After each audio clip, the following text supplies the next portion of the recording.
បាទខាងក្រោយខ្ញុំគឺជារូបសំណាករ៉ាំបូដែលនៅក្នុងរឿងរ៉ុកគីដែលបងប្អូនយើងធ្លាប់មើលគឺស្គាល់ហើយរឿងគឺ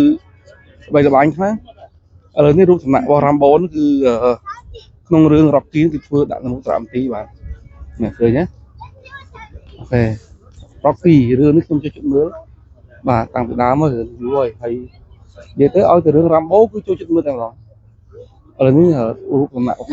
គេធ្វើនៅមុខត្រាំទីតែម្ដងមកដូចជាថតហ្នឹងហើយបងប្អូនជាបរដ្ឋជាតិអន្តរជាតិរបស់អាមេរិកកាំងគឺថតអស់នេះបាទជាទេសចរដូចពួកយើងហ្នឹងដូចពួកខ្ញុំក៏ថតដែរបាទជារូបទុកជាអនុស្សាវរីយ៍នៅដល់នៅទីនេះបាទ